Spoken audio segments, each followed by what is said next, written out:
Welcome to Skypodcast. Watch out for a new episode every Saturday. What is your point of view sa lalaking mama's boy? Yung hindi niya pa gusto na magbukod, but... Bukod, I think. I'm struggling because gusto kong separate house kami dahil sa mama niya. Isa lang ang prinsesa sa isang bahay. Ganun ba? Mother-in-law problems. And not just mother-in-law, paminsan yung mga controlling in-laws. For today's episode, special tong episode na to. Meron tayong letter from the sky. Yes. And siyempre matagal na tayong hindi nagle-letter from the sky. And I kind of miss that, it's more like a two-way conversation. Instead of us just talking to the mic about our thoughts and everything, at least meron tayong feedback. Oo. Or, yeah. Oo. So, etong letter from the sky natin is actually from an Instagram DM. Sabi niya, please keep my identity private. Ooh. So, since matagal na tayong hindi nag-letter from the sky, love, do the honors. Hello, Sky fam. Please hide my identity. Ask ko lang po, what is your point of view sa lalaking mama's boy? Yung hindi niya pa gusto na magbukod, to think na 8 years na kami together and we have the means to bukod na. But bukod, I think. But hindi pa niya kayang bumukod talaga. I'm struggling because gusto kong separate house kami dahil sa mama niya. Yung kasabihan na isa lang ang prinsesa sa isang bahay. Ganun ba? Kasi when pa kami mag-grow, 8 years di pa din enough. I'm confused na sa relationship namin. If meron pa bang patutunguhan. Okay, yeah. Hope mabasa nyo abang ako sa podcast. Okay, parang ang daming mga, while I was reading that, ang daming mga sumisingit na images sa akin. Like when it comes to mother-in-law problems. And not just mother-in-law, paminsan yung mga controlling in-laws. Okay. Yes, meron tayong mga people in our lives. If you kind of like think about... Wala namang di naman controlling yung mother. I'm very lucky with my in-laws. Not like direct people. But we have had quite a few people share to us their stories about their family, whether it's the husband's thing, na merong mga... yes. And they're living with their parents. And then, I think marami tayong mga pag-usapan when it comes to a mama's boy. But before that, meron akong question sa'yo, love. How did it feel? We lived in my mom's house. Wow, careful. Careful tayo. Because we lived in my mom's house for a few months, di ba? Yeah, when we first got married and the Skypod wasn't ready yet, it was being built pa. We stayed in your house. Yes. So, I brought a suitcase lang and lived out of a suitcase. And we just stayed in one room. Oo. Actually, sobrang patient mo nun. Live in a suitcase and then go Hindi naman live in a suitcase. Live out of a suitcase. Yes. And then from time to time, you'd go and get new, fresh clothes and then suitcase pa rin. Yeah, and then I remember that I would take my own laundry back home because I was so... jahe to have my clothes and my underwear laundered. Even though I'm sure your parents don't care and they're so willing to like, our home is your home, mga ganon. Pero for me, I remember talaga na I was never comfortable just because I do things a certain way in my house. I'm so used to living a certain way. That's so different from how you guys live. Yes. Right? Like, for example, I'm a morning person and I always have breakfast with my family together. Always. Every morning. And I cook my own food. But sa inyo, I remember when I was living there, I'd wake up early and everyone's asleep. And I don't know where anything is. So if I want eggs, I have to call your cook. And nahiya naman ako. Like, I didn't want to leave the room if you didn't leave the room yet. And you woke up late. And so parang... I was just on my toes all the time. And daming cultural differences. And to think your parents never said anything, never made me feel uncomfortable. Wala. Very chill, the best in-laws ever. But I still felt that way. So what more kaya yung mga tao na yung in-laws, ang dami sinasabi or ang daming rules. Yes. Kasi yung parents mo walang rules. Okay lang lahat. Yeah. And I still felt uncomfortable. Diba? So well, we lived there for experience. maybe 3-4 months before we, Short span of time. Naalala ko talaga si Kryz, like, every time, kahit tubig, love, can you get me water? Nahiya kasi ako sa, parang, what? Just get water. Parang, I don't know where the glasses are, so parang ganun yung feeling ko. No, but the kasi is we just got married that time, and parang you're not as close to my parents as you are now, and that time parang nangangapa pa rin tayo, and all these other small things. But tama, do you believe in the kasabihan that sa bahay dapat isa lang yung queen? Yes. And it's actually good for a relationship, a marriage na separate households kayo. Do you believe that? Yes, I believe that. Because even in my own household, when I was living with my parents, Slater and I, to give context, we never lived together before we got married. So I was always living with my family and he was always living with his family. And even with my family, my mom and I would always butt heads as I got older just because I would want things a certain way and she would want things a certain way. And syempre, it's her house. So siya yung masusunod. Yeah. So like in the morning, if she has her own ways, let's say she wants to play loud music, but ayoko, gusto ko quiet morning. Parang hindi ko siya mapagsabihan kasi syempre bahay niya yun, di ba? Pero I think it's just natural as adults to want different things. Yeah, I feel like it's healthy for a relationship also na nagse-separate talaga. Para iba talaga eh. Like, we live close by to our parents, pero iba yung may separate area kayo, may separate space kayo when you want to watch TV and gusto mong, like, you couldn't go out of the room, nakapang sleep clothes ka. Or like, medyo chill yung clothes mo. Medyo nahihiya ka. Hindi ako maka-exercise sa labas kasi hiyang-hiya ako sa sports bra and Hindi ano ko. Yes, diba? mag-yoga or whatever. So, So it's all these small things. But what if, with this kind of a relationship, parang sinasabi nga niya, mama's boy. So, ibang level pa. Personally, if you tell me like, okay, this guy, he's a catch, but the only thing is he's a mama's boy. To me, ayoko yun as my personality. I don't know if other girls find that attractive, but sa akin, hindi siya attractive. Kasi to me, it gives me the vibe that you're not independent. In fact, you're so dependent still to your mom. And this is in the context of mama's boy at 30, 40 or like ready to settle down and get married. Ganon. Or if not, married na. Kasi to me, what I'm looking for in a partner is someone that I can depend on, is independent, can handle himself in different situations without the help of other people. Yeah, but meron din tayong mga kakilala na super independent na sila but very, very close to the point of almost being called a mama's boy.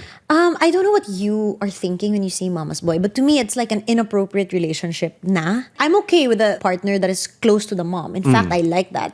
Yeah. I like that very close ka sa mom mo. When your mom needs you, you're there to help.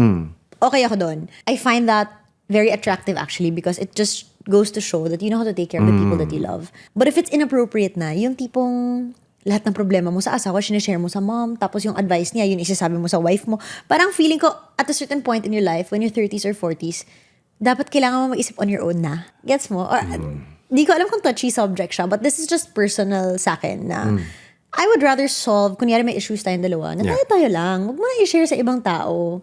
Like our team, we were discussing this with our team and they were saying na yung tipong hindi siya makaka-laundry kasi si mommy nagla-laundry para sa kanya. Yung ganon. Or like the mom goes to his room and then folds all of his clothes pa. I'm like, oh my gosh. Or papasok sa room niya bigla. Na wala nang knock-knock and everything. Yeah. What about parents that meddle in your relationship? Like for example, kailangan mag-anak na kayo Kailangan... Yeah, that's so hard. And this is very, very true for mga Chinese. When you go to the office, when you get home, where you live. Oo. Parang pati yung asawa is controlled. Like what she can touch in the house, how to do things in the house, even though the parents don't live in that house. Parang this is how you fold the laundry, ha? This is how you... ganong things. And then, ine-expect pa na... It's like over-controlling, which I get when you're dealing with children. Like with Scotty, this is how you fold your clothes, ha? I get it. You're teaching him. He's growing. He's a child. But like, I feel like at a certain age, the parents have to let go. Yeah. Ikaw, love, you're very, very close to Scotty and Sevi. I would assume na si Scotty ngayon, very much mama's boy. Si Sevi din. But yes. Do you think it will ever be a challenge for you to let go of this? Honestly, I know it will be hard for me as the mom to see them attain their own independence. And it's a normal course of life. Like, I see it all the time with my nephews na, you know, they're so attached to their parents and then suddenly one day, teenagers, and then they're like, lock me up in a room and I have all my emotions and all these things. And then they don't open up to their parents na. When I see my nephews do that, masakit sa puso kasi nakikita ko yung growth nila and nai-imagine ko na, oh my gosh, Scotty and Sevi and this new baby boy of ours. Eventually, mangyayari din yun. It's just a natural course of life. I think you were telling me before na naturally, biologically, we're wired to detached from our families at a certain age. What's that? I don't know how true this is. I just saw a TikTok. So, I'm very, very careful with Eto na naman quoting. tayo. Based on research.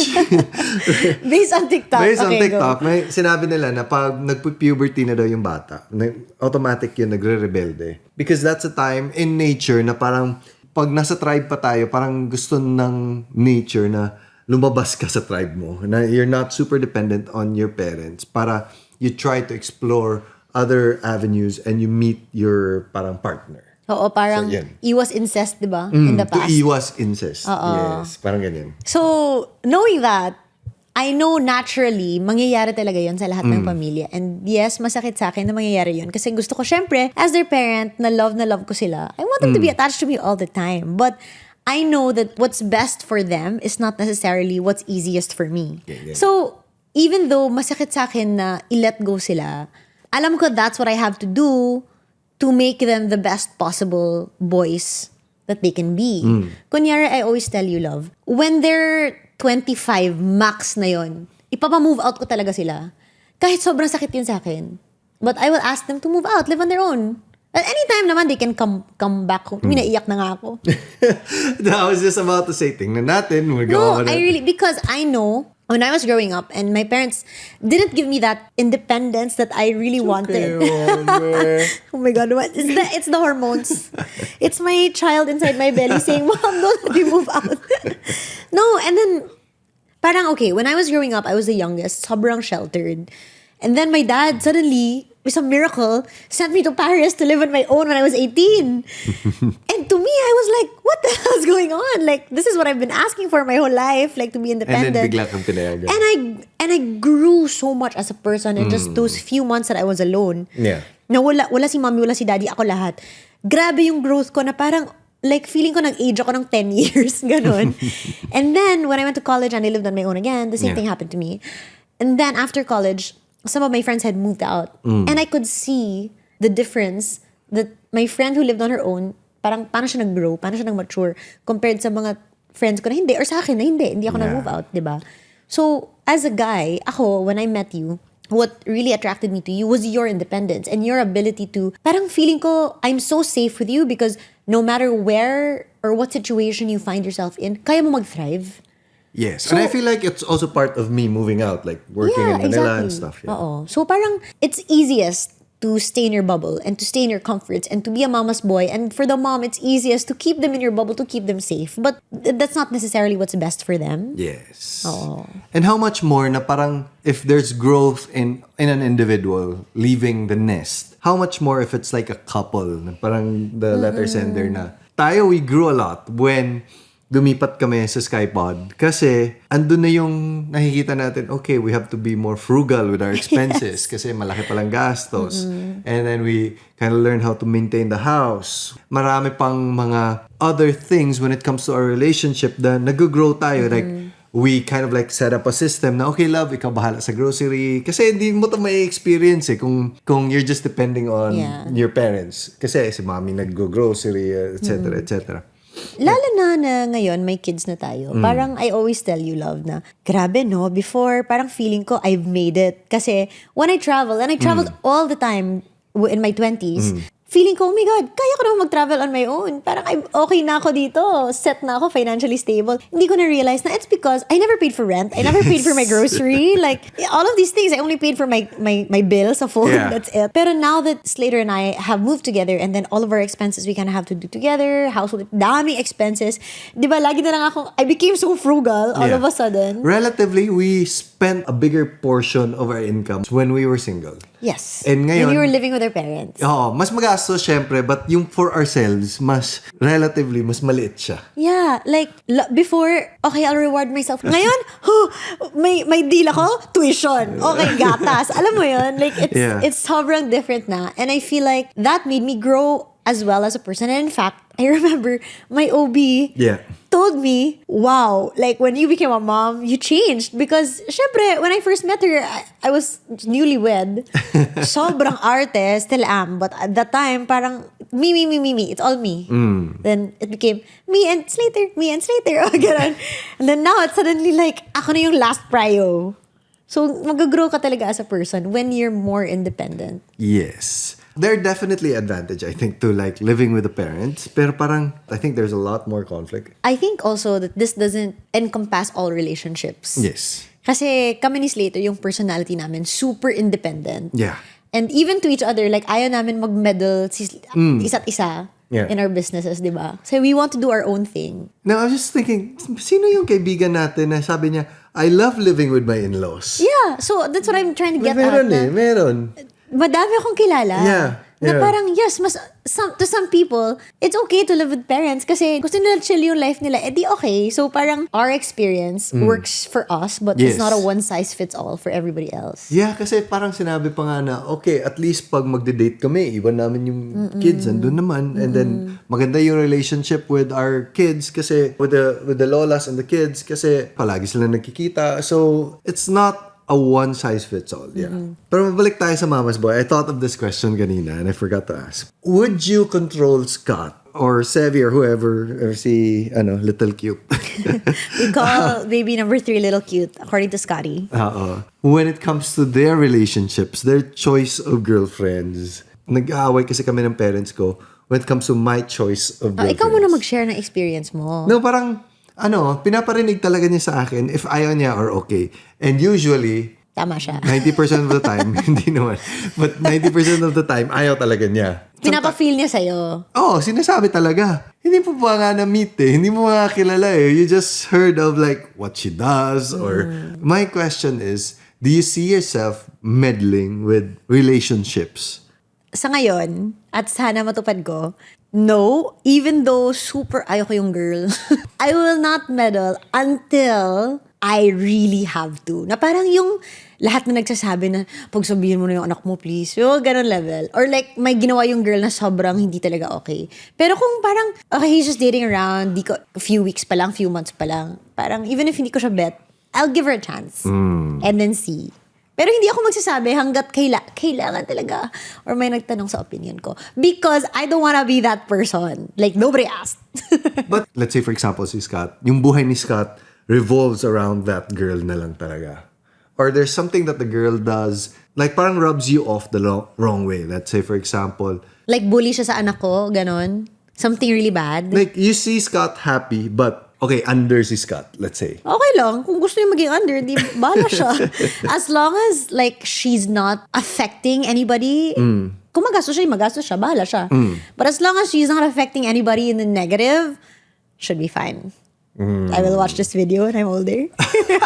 Dude, so many of our parents' friends, like, who have boy moms also, they always ask me, like, oh my God, what if in the future you don't like your in-law? They always ask me. Yeah, I think that's a big deal. It's a big deal. Yeah. Then I always tell them, let's cross the bridge when we get there. Matagal pa, wag na natin problemahin ngayon. Para tayo may tatlo tayo eh. So the chances of us having conflicts with Kaya move out. the other party. Para walang conflict, mag-move out na kayo.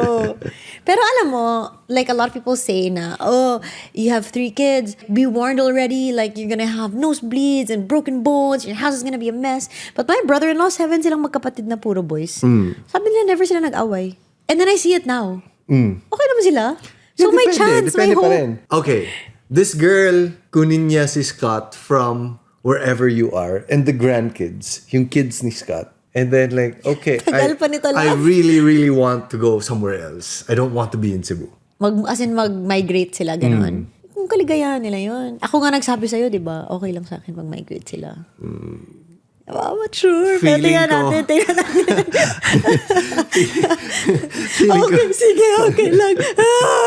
So, I would say that I'm just trying to understand the side of the mama's boy or the mama behind the mama's boy. There's probably reasons why she does things the way she does. And I'm not justifying it. Sino yung she? The mom? Yeah, the mom. The mama of the mama's boy. Emotionally, hindi lang niya ma-let go because been doing it for this long, like 40 years old or whatever. Parang, Siyempre, it feels good to feel wanted. Even though now, as they're super young pa. But even though I'm so tired, so puyat, but when they're saying, Mama, Mama only, like, bittersweet, kasi gusto mo matulog, pero Mama only, ang sweet din, na parang, shit, sa lahat ng tao sa mundo, ako lang talaga gusto niya. Ang sarap kaya ng feeling.